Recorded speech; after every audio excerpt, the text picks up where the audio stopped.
should I make a move? Am I good? Am I moving forward? I don't know. I was in this kind of like confused state. And she was like, do that SWOT analysis every 6 months and just kind of, that will help you put some data behind your thoughts. At times I would have these ideas, but I wouldn't speak them out because I would think like, oh, maybe that's a silly idea, or that's not a fully, I haven't fully thought it out till yet, and it's just kind of like a half-baked idea. So I won't, I just didn't or verbalize them at the time.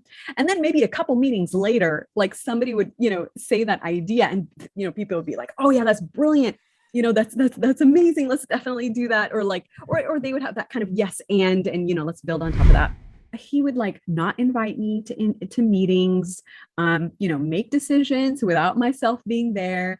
Things like, even like, we're having a release, I wouldn't even know about it because that decision was made somewhere. And, so anyway, so I did, try and have that conversation with this individual and just let them know like, hey, like, I have to be part of these things and we're working together. So, let's, at least like, invite me to these meetings so that I know and I can take action, because the piece that I bring to the project will make the project successful. Like you won't be able to do it.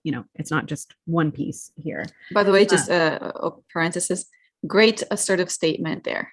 Yeah. Yeah. Okay. Keep going. Awesome. Yeah. And so, well, anyway, so this individual didn't really, take that into consideration and just kind of moved forward as they were doing. And okay, what I did here was I feel like the most important thing was I talked about it, and it wasn't like I wasn't gossiping, like I wasn't going around to people and saying anything. It wasn't like that at all.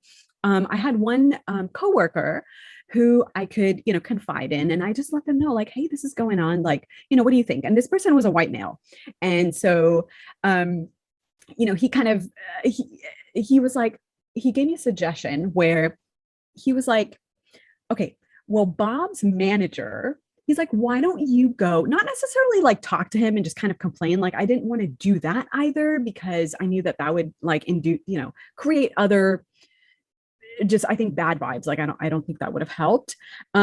And so he was like, why don't you make Bob's manager your mentor? Welcome to this Speak Your Mind Unapologetically podcast, the place to be to upgrade your strategies, tactics, and confidence to have breakthrough conversations and speak up effectively and unapologetically in your career and life.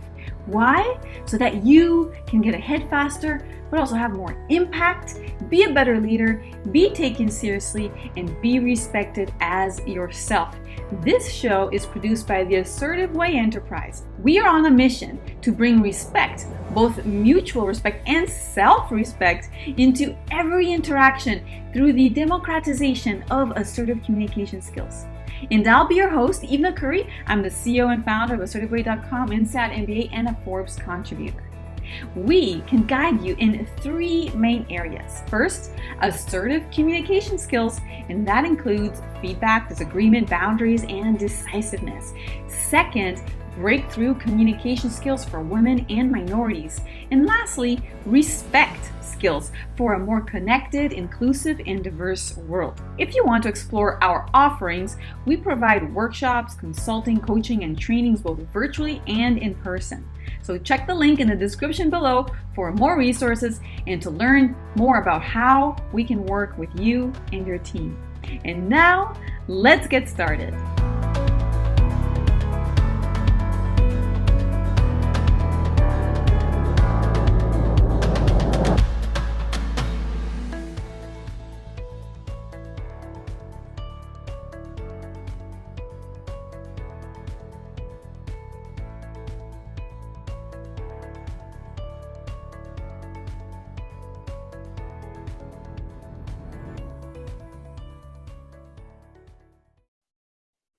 Thank you, Sabeen, for joining us today on our podcast and for volunteering to share your stories around speaking up and being more assertive as a woman leader here. Thanks. Thank you so much. Thanks for having me. I'm super excited about this conversation and happy to share my experiences with you and with everyone. Oh my gosh, I'm so delighted to have you. So why don't you start off sharing with the audience a little bit about yourself? Yeah. Yeah. So, like Ivna mentioned, my name is Sabeen Sayed. Currently, I am an engineering director working at HashiCorp. I've been in the leadership slash management space for about 5, 6 years now, which seems like it's not a lot, but I feel like it's a lot, and in a good way. I feel like I've just learned and a large amount over these, past 5, 6 years. Before that, I was an IC, or an individual contributor, working as a software engineer for about 10 years. So yeah, and I've gone from my history has been large companies and then going to smaller and smaller and smaller companies. And I'm actually about to change companies in a couple of weeks, and I'll be moving into a new role. So excited about that. Oh, that's exciting. Yeah. All right. Well, congrats for that. Thank you. Yeah, wonderful. So why don't you start sharing with the audience and share a little bit about some of the most defining conversations, professional conversations that helped you get some type of breakthrough in your career, because we all love breakthroughs, but they're not always easy. They're definitely not. Yeah. So for me, there hasn't been one single conversation that I can point to and be like, yeah, that was a breakthrough conversation. It's been a culmination of a number of conversations that I've had. And it's also been one of those things where I feel like these conversations, like, later on, I'll realize the impact of them. And one of the examples is actually relatively recently that one of my mentors gave me. And one of the kind of threads of these conversations is that it's mostly been my mentors who have given me this information, and that has just really exploded and helped me think of things in a different way. And so an example is my recent mentor told me about, like, this SWOT analysis, and I knew about this SWOT analysis, but and for those who are unfamiliar with that, that's basically a quadrant of strengths, weaknesses, opportunities, and threats. And you do that for, like, projects or products or your team. And so in this case, she was like, do that for yourself. And I was talking to her about, like, how do you know when it's time to make a career move or make a change, or know that I'm on the right path on my career. And I was just kind of questioning that. And this was about, like, last year. And I was wondering,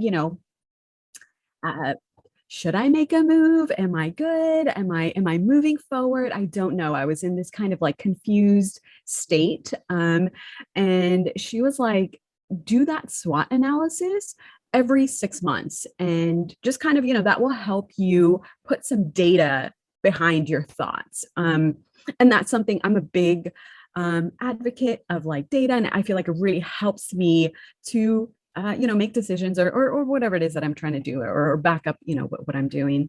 And so I started doing that, and actually ended up now where, like I mentioned, like, I'm about to move into a new role and a new company. And that is something that really helped me out a lot, and just really gave me that kind of direction and help with, how to make decisions about yourself, and just knowing, where you're at from a career point of view. Yeah, and I love to comment on that because two things. First of all, I think that's brilliant, because a lot of times one of the biggest hurdles for people to be more assertive is that they don't focus enough on themselves. Right. They focus too much on other people and what they think of you, but they don't stop to think, what do I want? What are my priorities? What is the direction that I want to see? What are my strengths and weaknesses? What are my opportunities? And I think that's a great strategy to do that every 6 months, every quarter, every month, to reevaluate. Hey, let's look inside myself. Like, what do I have good here going for me, and what can I improve? And it's interesting. You said that your manager brought this to you at the time when I had in the company that I worked with, Mhm. I would, in the performance evaluation with my team, I'd have them do their own SWOT analysis. Oh, that's awesome. Oh, nice. I hadn't remembered that haven't had this memory for a very long time, but you just brought it back. Yeah, thank you for sharing that. It's a great Right. tip, actionable tip for everyone who's listening. But you said you had quite a few of these moments. So yeah, what else did you? Yeah. So another one, and this is one of those where I didn't realize the impact until later. And this was in the beginning of when I made the move from an individual contributor into management. I had a mentor who I had seeked out, and I was asking him, just kind of what are like your tips and tricks of management? And for me, I've always had this kind of a people first idea of management. I didn't know how to articulate it at the time. I just knew that I wanted to like just be better from the people point of view and understand my people better. And he actually, and this wasn't really a conversation. So he was like, oh, you know what? How about you come to my team meeting, that I have? And I was like, okay, like, he was like, you can just kind of be a fly on the wall and kind of see how it goes. And in that team meeting, the first thing that he did was go around the room with all his direct reports and ask them on a scale of 1 to 5, how are you doing as a person, work-wise and also outside of work? How are you? And what is your morale and your kind of like happiness, level or number, if you had to put it. And 1 meaning, things are just not good at home, things are not good at work. I'm not, just not not in a good spot. And 5 is like, everything is amazing, outside, inside of work. And just that particular activity, it was something that I carried through, throughout my management, and I do, not necessarily in team meetings, I do them in one-on-ones, but that has given me so much insight into how my team members are doing, what they're struggling with, what they like to do, what makes them happy, how to, and from that information, of course, I can, make other decisions about, okay, what project or what team would they work on or, be better at and really showcase their strengths. Or what, how do they like to improve? How do they like to get feedback? All of that type of stuff has come out, from this kind of simple, question, and something that I witnessed in that team meeting and I've carried forward. So wow, and nobody ever asked me that question at work. I never asked anyone that question either. Because it's interesting you say that, because I don't even know if I would feel comfortable answering that, to tell you the truth, if it were negative. So if it's like, I'm happy, it was great, I'm feeling awesome, feeling motivated, I probably would share that. But I don't know if with the leaders that I had, I would actually say anything negative ever. Yeah. Like the fear of it being used against me. It's like, oh, you're not feeling good. Okay, well, you're not getting the project. You're like, you're not. So I wonder, have you noticed, has that been a consideration? I haven't really seen, well, okay, I will notice with like folks that are newer to the team, sometimes, like in the beginning, and I feel like that might be on multiple factors, right? Generally, when you join a new company, you're a little bit on a high in the beginning anyway. You're like, yeah, I'm learning. And this is, also it depends on what company you're at as well. But I will say definitely, yes, it does take a level of trust as you build it, with the people in your team. But I have heard people will say like, yeah, I'm at a 2, or like, I'm just not, this is whatever, this is not going well for me, whether it's outside of work or inside of work. And I feel like that's also, as a leader, though, you also have that responsibility of not misusing that information. So I think that's also, definitely part of that. But that's it. Yeah, though sometimes we don't intend to misuse, but we may. And I think it depends on the leader. I think some leaders would not misuse that information. I don't, from the little bit that I've just talked to you, I think you wouldn't be that person. Yeah. But a lot of the people that I worked with, I think they would misuse it. Like, I'm pretty sure they would. Yeah. That's interesting. It varies But I have had in the past people come in and say, Ivna, you look awful. What happened to you today? Oh, yeah. And I Oh, thought that was funny. yeah. All right. Well, is there any other breakthrough that you remember? But I love that breakthrough as well as someone who, in your transition to leadership, I thought that was really interesting. Yeah. So there's one other one, and this was actually when I was um thinking about going into management. And I actually, and this was kind of like how that started.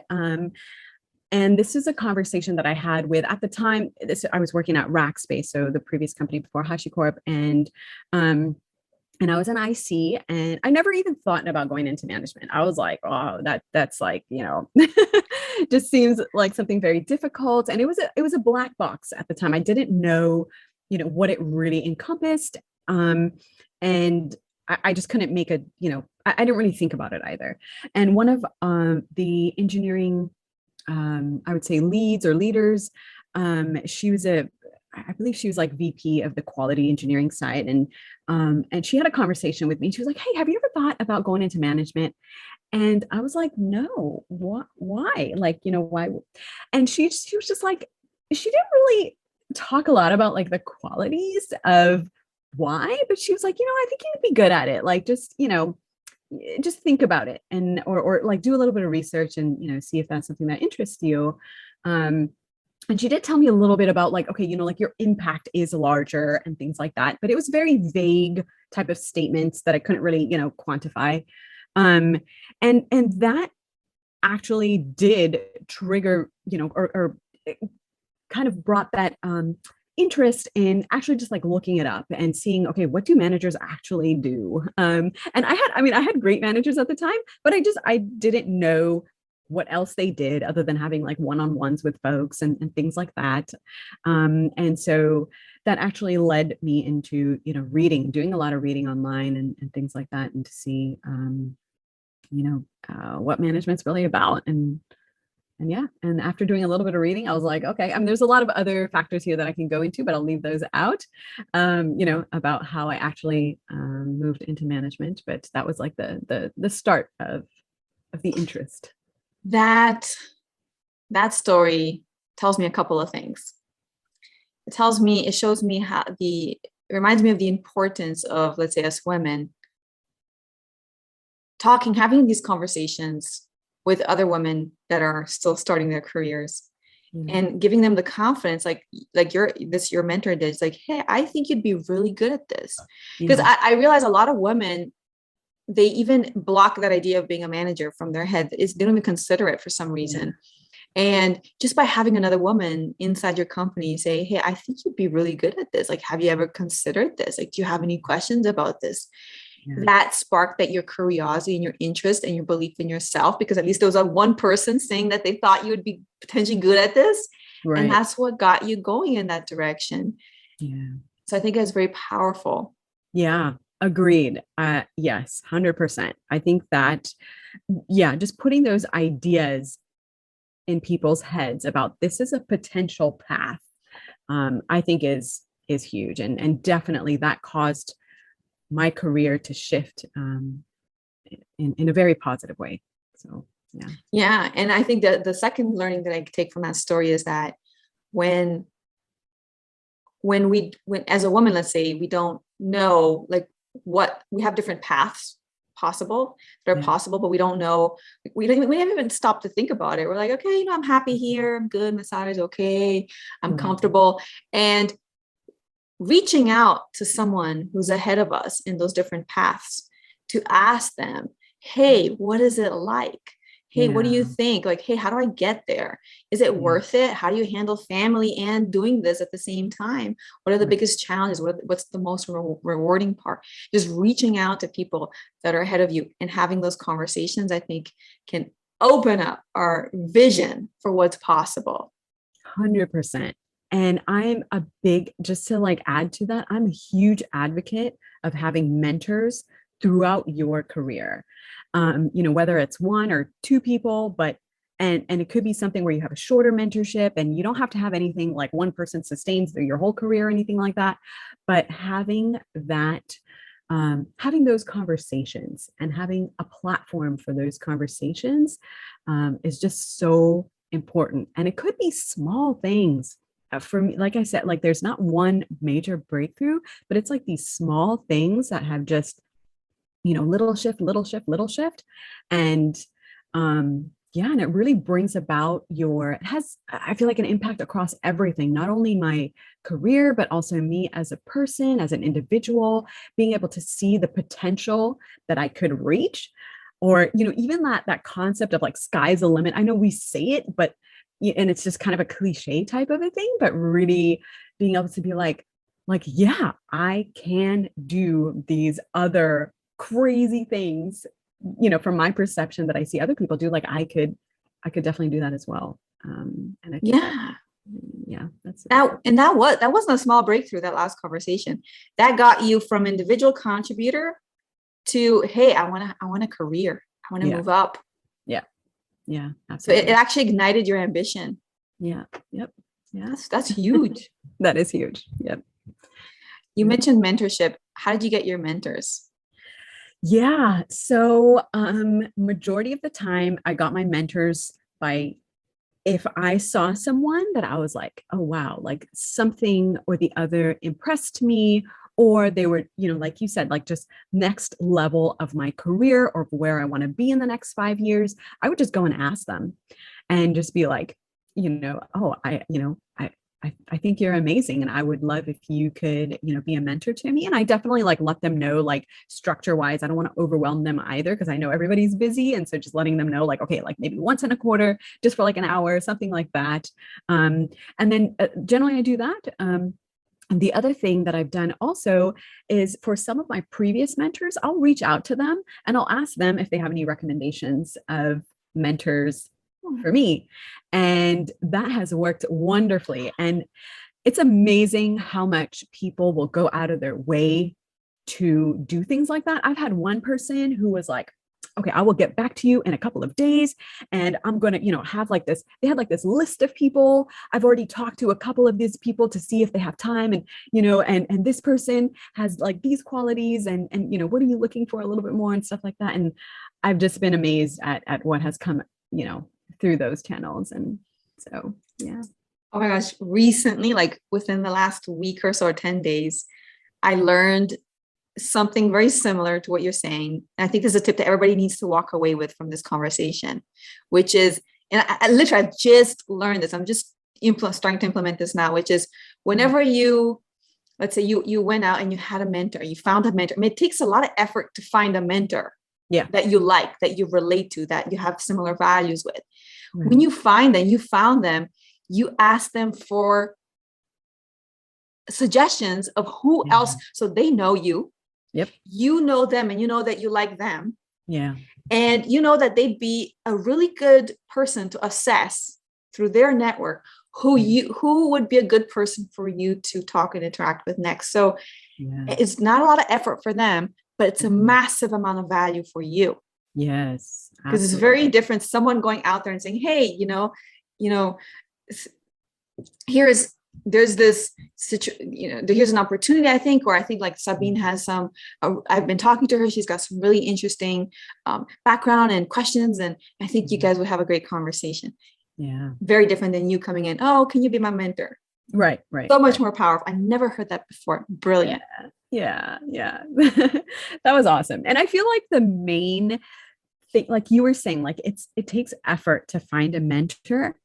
I would say just keep putting in that effort, because it is 100% worth it with the conversation. And you might not even think that you're getting a lot, but I feel like, like I was saying, like those small things really add up to a lot later on.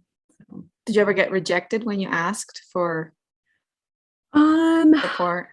Not necessarily rejected, but just like, yeah, like I don't have too much time, or like, yeah, let's just do like, once in 6 months, we'll have a conversation.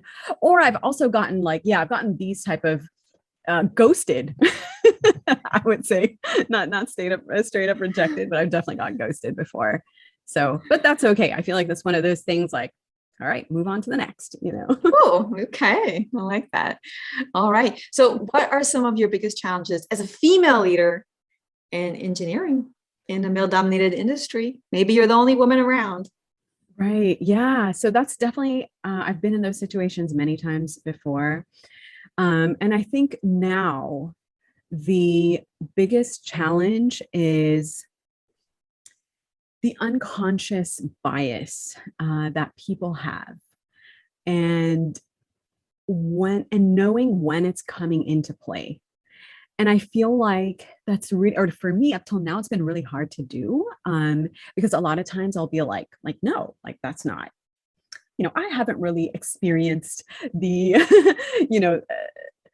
the hardships of, being in a male dominant, like I could say that to myself, but, and I'm just one of those people, like I will try and find a perspective that kind of works for everybody or is like peaceful for everybody. And I feel like that's that's not really good to do. And I feel like sometimes I have to be like realistic and be like, no, like there is some unconscious bias here, at play. And also like thinking about what are the things that I can actually do about that? Is there anything that I can do? And there definitely is.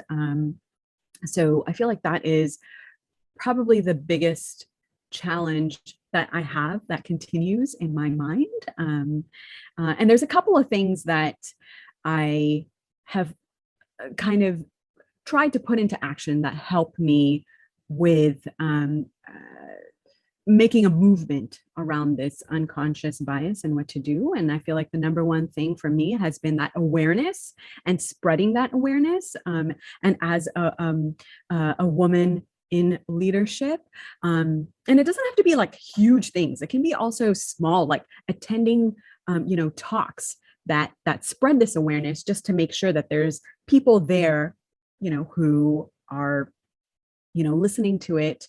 And then also, of course, me, myself, like verbalizing it if I see something, and taking any action that I can, as a leader.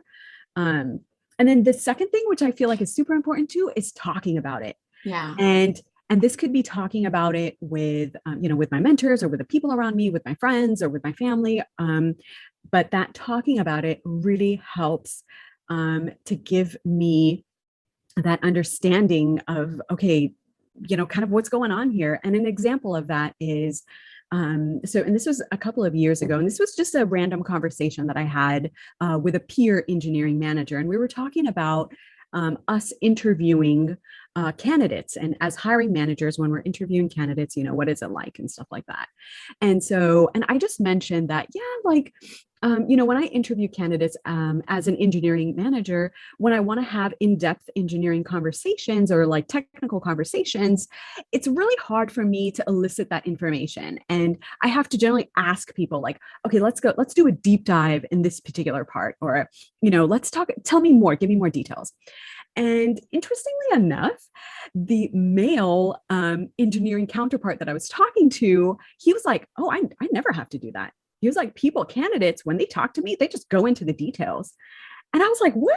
Like, I mean, I was like, for at least 50% of my hiring conversations, I have to ask these type of questions to get that information. And I also asked other like women engineering managers, and a number of them said that that's the same for them too. And I was like, what? Like that kind of blew my mind, even though it's something small, but it kind of blew my mind as like, oh, okay, this is where the unconscious bias is taking place with the candidates who are coming in. When they talk to females, it's like, okay, just high level type of stuff.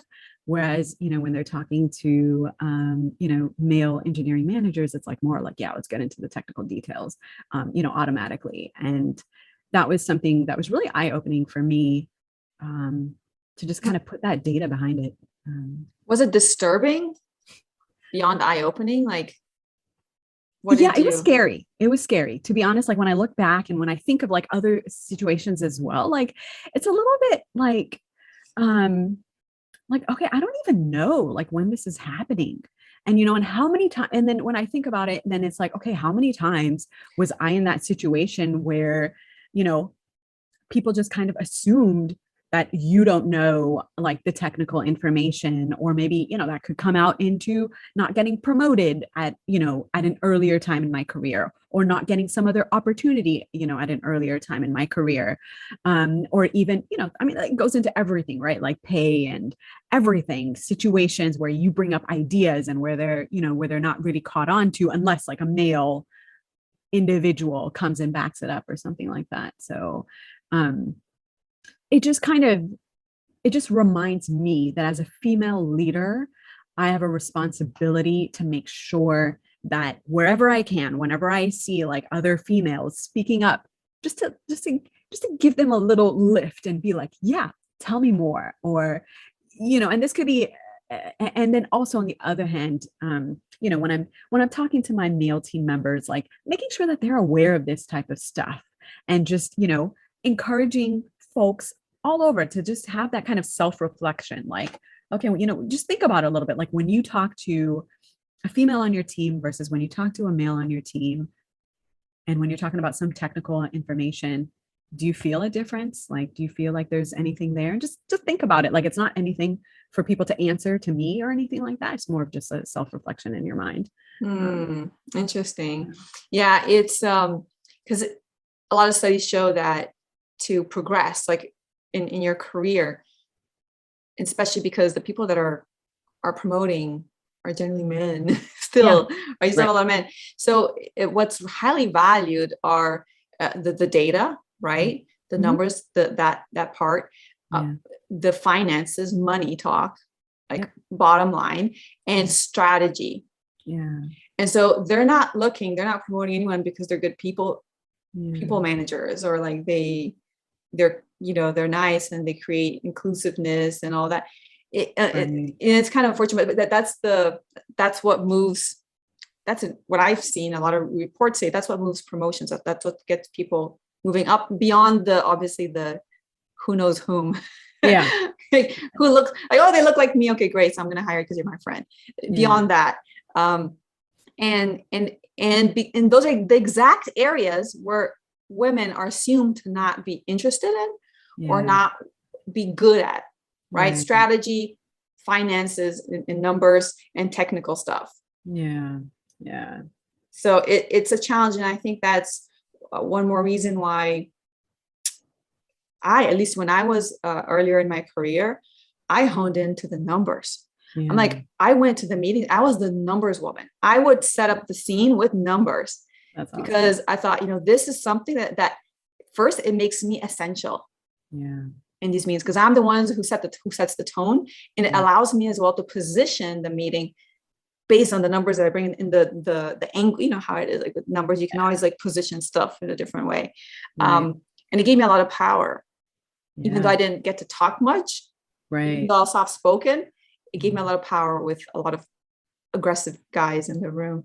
And another thing that you reminded me of is I really like a lot of interior design videos and things, So I was watching one, and it was a guy and a lady, two people that were working for the first time together as interior designers with a big client. Okay. And the woman mentioned, like, she's like, I would give a suggestion and the client would question me. My male colleague, and they were the same level, would give the same suggestion and they would get all excited and they immediately say yes. And she's like, I don't understand why, but he seems to be really good with it. And it's not necessarily that he's really good with it. Yeah. Right. It's just it's that unconscious bias, in play. And that's unfortunate. Yeah, definitely. That's and the impact of that, that compounded throughout a person's career. Like if you just think about it, like from the meta, like that's a big impact. Like that can cause, somebody's career, to maybe stall at a certain level, but then for someone else. And we've seen that across everywhere, right? Across, I would say, a lot of industries where, that has happened. Yeah. You, as a woman, you feel that. Here's what happened to me. As a woman, you get those little signals, and then you start losing confidence in yourself and in what you're going to say. And when you don't project confidence and absolute certainty in what you're saying, then they discredit you even more. Right. And then you get into this negative loop. Yeah. And so it's hard. I get it. It's completely hard. I mean, that's a large reason why I'm so passionate about assertiveness, is because I do think it gives women a tool to at least minimize the impact of these biases and these things, so that we can maximize our chances of shining. Absolutely. Absolutely. Does your company champion women? Maybe that's a women's network, a women's club, a women's initiative. Well, my friend, if it does, I'd absolutely love to be able to add value to that cause, be it with a talk, an interactive activity, or even a workshop. We can cover things like how to be an assertive woman in the workplace without coming across as aggressive, breakthrough conversations for breakthrough careers for professional women, and all sorts of other empowering topics. If you know of any such clubs in your company or your team, please contact me at info@assertiveway.com, and we can then talk more about how I can support the women in your company, in your department, in your team. And I think that too, like, that requires self-confidence. I think to build that assertiveness, requires that self-confidence build up. And I feel like a big thing, and I know I'm going on a little bit of a tangent here, but like a big thing is having that support system of people there to build that and remind you. And that's why like this type of awareness is so important, so that people know, like, okay, it's not you. It's just the perception, unfortunate, things that are going on. But, and hopefully that might help a couple people to be like, I'm still moving forward, and just, but yeah. That's why I love these conversations, right? Because now a lot of women who feel like they're alone, a lot of women in engineering right now who feel like they're alone, they're fighting this, and they don't understand that maybe there's something wrong with me, or hearing this conversation, and might have some moments of like, okay, well, it's not just me, and there are things I can do. You talked about your aha moments. You mentioned what were some? You mentioned some things in your breakthroughs, or some semi aha moments. Are there any aha moments you'd like to mention? These two, I feel like this is also, aha moments are also one of those where, small things compounded. And one of the things that you mentioned is where, like where you were saying that, you're more quiet in meetings. So I also, like, before, and I was, pretty quiet in meetings, wouldn't speak up too much, only if needed. And I was more of a listener, and that's fine. And I've learned to value that. And I think that's really important as well, but that's a separate conversation. But anyway, so over time in meetings, I would observe that, at times I would have these ideas, but I wouldn't speak them out, because I would think like, oh, maybe that's a silly idea, or that's not a fully, I haven't fully thought it out till yet. And it's just kind of like a half-baked idea. So I won't, I just didn't, or verbalize them at the time. And then maybe a couple meetings later, like somebody would, say that idea, and, people would be like, oh yeah, that's brilliant. That's amazing. Let's definitely do that. Or like, or they would have that kind of yes, and, let's build on top of that. And that really made me realize, and not because like, I didn't want to, it wasn't so much for the self-promotion of the idea, like, oh, I brought up the idea, but it was more like, I felt like it was important because then it can have a big change on the project, or on, on what we're doing, and the impact and the direction that we were going in. And so that happened a number of times. And then I was like, wait a minute, like and then I think it was just a random time that happened. And then I did some self-reflection there, and I was like, all right, that's it. Like when I have an idea, I'm going to talk it, or I'm going to say what my idea is. Let's see what happens. What's the worst that can happen? The worst is that everybody thinks that it's a sucky idea, and and we move forward, and that's fine too. I was like, I'm ready for the risk. But yeah, and then I just started bringing up my ideas more, and it was great. I felt like, okay, and I could also preface things with like, yeah, hey, I just thought of this.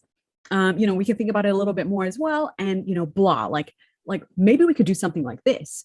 And and it wasn't, and sometimes ideas would go well, and sometimes we were like, like, okay, maybe not now or maybe later or something like that, which is fine too. But I felt like that impact of just bringing it up and myself like practicing that, and that in turn, that confidence that it gave me, was just huge. And also just to get these ideas off my back, and just be like, what's the point of having them if I'm not, if we're not like actioning on them, or at least I'm not talking about them and stuff like that. And so I feel like those are the biggest, like those small things just accumulating and turning into like, okay, verbalizing, my thoughts was just huge. And yeah, that is that again, everything you say is just bringing back memories. Have you felt that? Because here's what I felt when I felt the same thing with meetings. I had the same situation.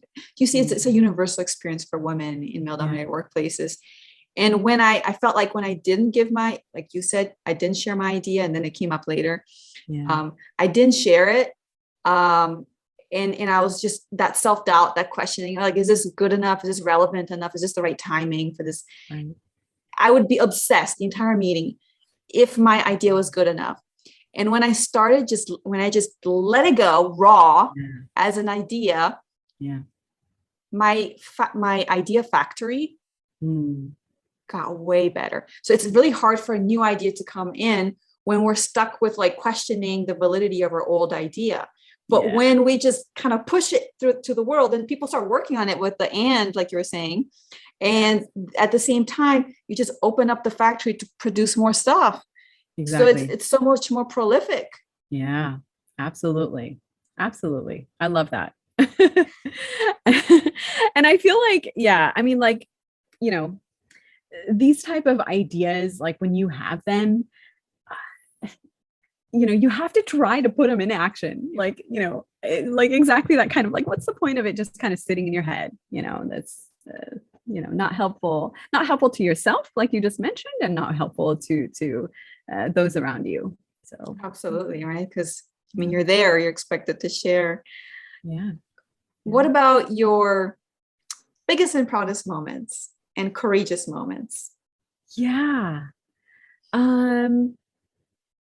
Biggest and proudest moments as a leader and as a manager, I would say my proudest moments have been when I see my team members progress in their careers, whether it's like things that goals that they've wanted to achieve, or helping them, like, getting a promo, or even this piece where we've talked about like pay.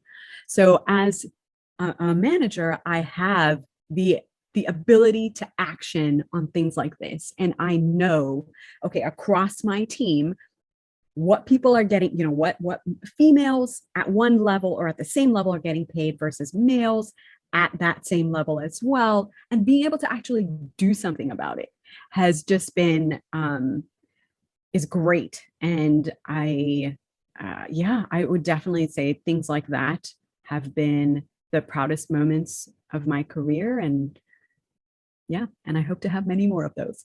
Yeah, absolutely. It seems like you're an advocate for women and for equality. Definitely. Absolutely. And I know you asked about like the courageous points as well. And I think it goes back to the, talking about my ideas and being able to articulate those. And just being able to like have that kind of past and history of, at like the first time when I did that, or the first time when I brought up my idea and, and actually put it into action, and being able to have that build up now has put me in a place where I'm, way more courageous and able to continue doing that, as throughout my career journey as I move forward. So, yeah. How did you push yourself to, how did you convince yourself to actually talk about your ideas and bring it to the table versus hold back? Yeah. So it was more of, it was more of that thing where I think I was also tired of not like, just being in that position where like, okay, yeah, I have the idea like way back, or, this was something, you know, I felt like I would get into that, where you're talking about, you're getting into that situation where you're just kind of, going into just thinking about your own idea. You're not even focusing on the conversation that's happening. And, you're just going into this weird spiral. Right. And I think I just got tired of that. And I was like, why? Like, why am I doing this? And I was like, let me just try it. And I just, and more so it was like, I was going to try it until it worked. And, and it was just kind of this determination. And after, I would say both like, rationalizing in my mind, what are the risks that I'm taking here? And what really is that impact? Like if I have a not so good idea that I put out, what really is going to happen? And also the combination of just being tired of like, no, why, I just don't understand why I'm doing this. And, let's just turn around now. And also being able to understand that, yeah, if,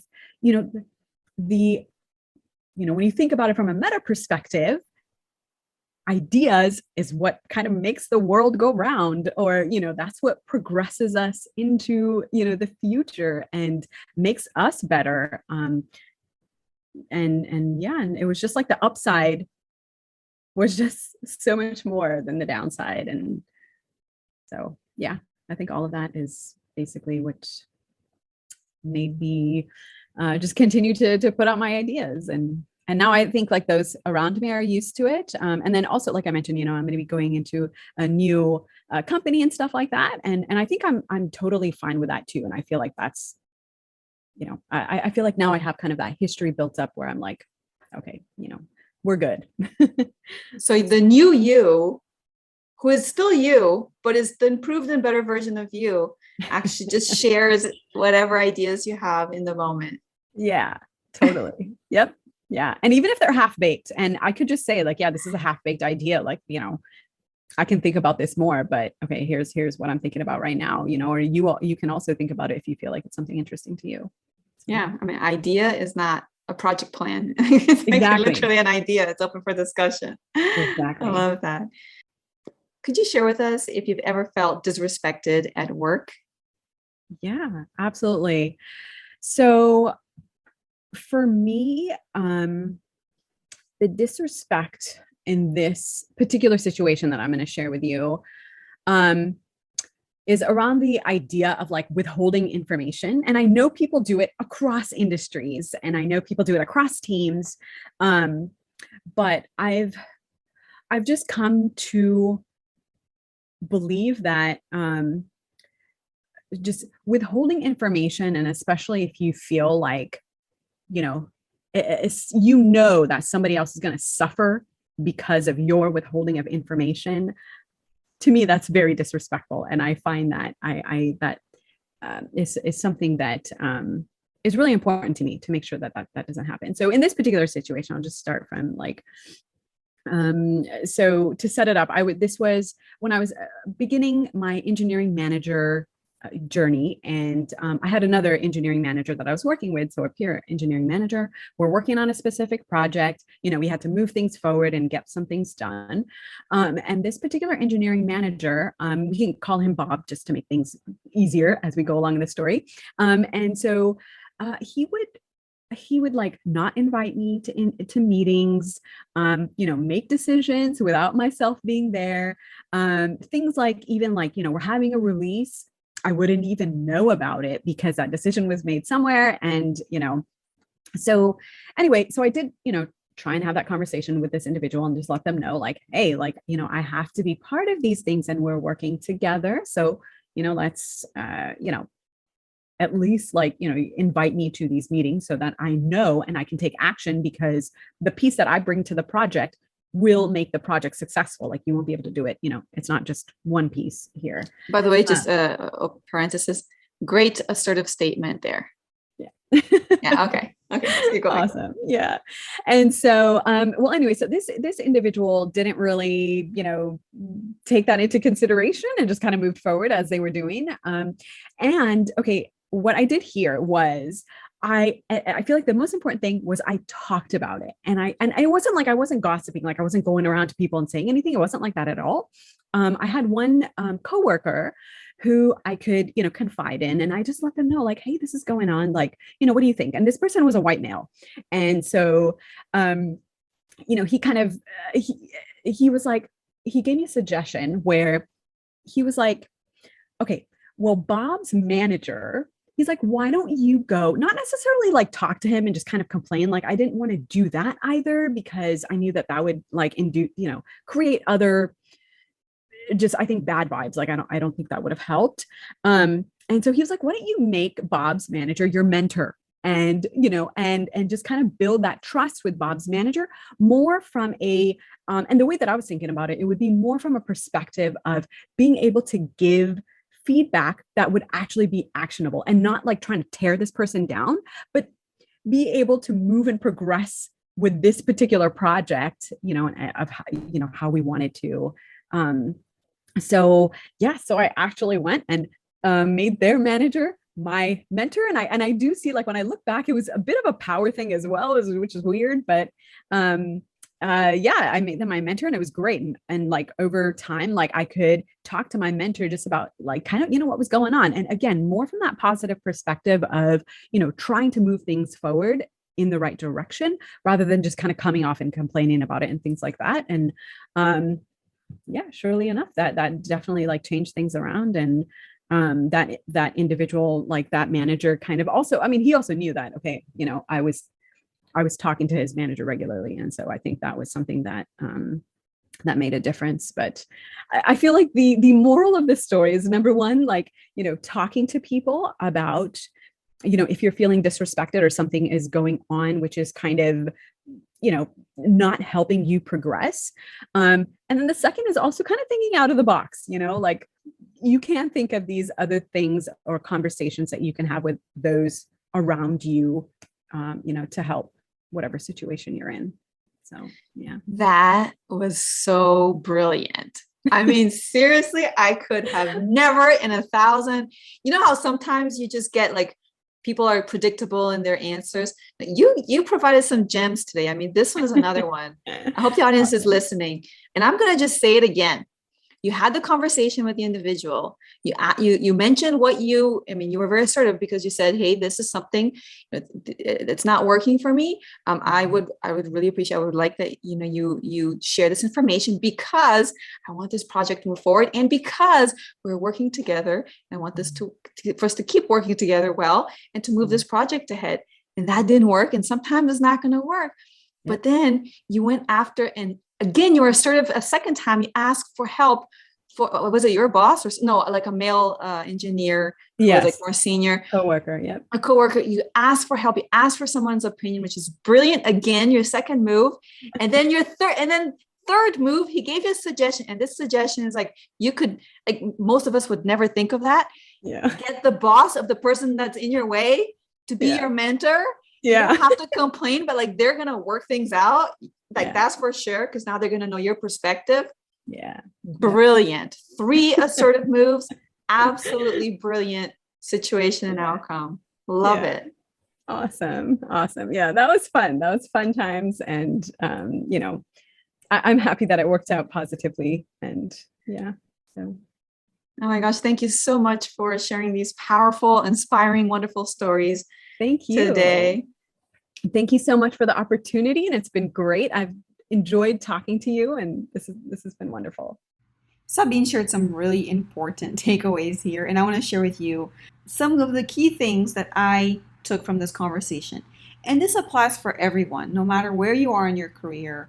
Number one thing that she said, and she said this in 3 different parts of the conversation, she talked a lot about compounding effect. A lot of people don't usually think about this. And basically it means, in her own words, small shifts created a big change. So she talked about compounding small, important conversations, right? A little conversation here, a little conversation there, mini breakthroughs that created a massive breakthrough in her career. She talked about compounding, dealing with little biases. Sometimes, depending on your situation, be it if you're a woman or a minority, you experience these little biases that they do compound over time and can affect your career quite significantly. But if you do start to work through them as much as you can, little by little, there will be a big compounding effect at the end, right? She talked about compounding of small aha moments that overall lead to a big difference in her impact in her career. So this is all about that idea of if you invest $1 when you're 20, I can't remember the name, but by the time you're 65, that $1 converts to almost $80, right? So this is what we're talking about, is things grow, small little changes that you do every single day, small little breakthroughs, small little aha moments, small little conversations can compound over time and make a significant difference, a massive difference in your career, in your team, in your life. The second big idea that she shared, and again, she did this throughout the entire conversation, it's a big theme that came through, was this idea of getting yourself a support team. So she would always go out and seek herself a support team. And when I say seek out, I mean literally she would go out and ask for their help, ask for them to support her, not wait around until they showed up in her life. No, she proactively went to speak and get the support team that she wanted. So here's some examples of what she did to get herself a great support team. When she wondered for herself, like, oh, is it time? Am I doing okay in my career? When is it time to change? Am I in the right path? Should I make a move? She was uncertain about how to answer that question. So she went out to her mentor and asked that question. And that's when her mentor said, well, do a SWOT analysis for your own career. And that for her was a significant moment because it helped her gain clarity as to where she wanted to go. She also had a mentor that she had asked for that knew her potential and seeded the idea that sky was the limit and that she should apply for being a manager. Right? She said, have you ever thought about going into management? And she had never considered it. She said, oh no, why? And from that point on, from that conversation with that mentor who was in her support advisory team, she gained that confidence in herself and ignited her ambition to grow in her career. When she was considering being a manager, moving from individual contributor to being a manager, she sought out someone who was already in management and asked him, hey, what are your tips and tricks for being a great manager?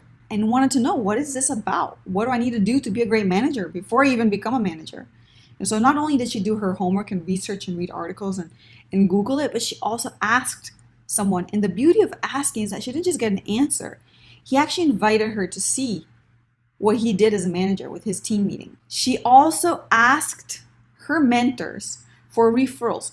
Can you see the theme here? She was very proactive all the time in growing, expanding, and leveraging her advisory team, her support team. She'd ask referrals for new mentors from her existing or previous mentors. And she mentioned, it's amazing how much people will get out of their way to do these things for you. When she had a problem with a coworker and felt disrespected, she went to someone else, a coworker that she trusted, explained the situation without complaining about it, and said, hey, what do you think? And that person gave her a great idea of what to do. Said, hey, why don't you make that his boss your mentor or your advisor for this project? And then she went and she had a conversation and she was able to convert that guy's boss, the guy who was disrespecting her, his boss, into her advisor, and that sorted her issue and gave her power in that situation, that project, in that relationship. And one of the ways that she would seek out these mentors is say, hey, I think you're amazing. I'd like to know if you consider being my mentor. And when she felt upset or annoyed or confused, she'd go to some of her female mentors and people and friends and family and talk about things and experiences she had and bias that she felt. So she's always been very proactive in her career to seek out people to support her, either when she's feeling bad, when she's feeling disrespected, when she doesn't know the next step in her career, when she's unsure about herself, when she's trying to learn something so she can move up, whatever it is. She went after and sought out individuals and leveraged them and asked them questions. I think that's key. I think that's like the number one takeaway from this conversation. I should have done more of that. I did not do that enough in my career.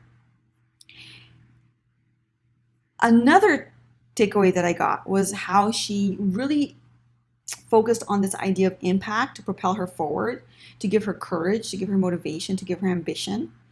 So, she part of the idea of becoming a manager was to have more impact.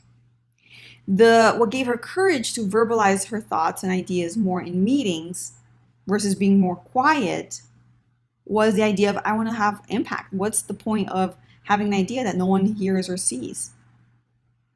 She also is very much propelled forward when it comes to voicing biases and advocating for the women's equitable pay in her team, things that she can do, or voicing out things that she sees that are not right, building awareness around these biases with her male colleagues.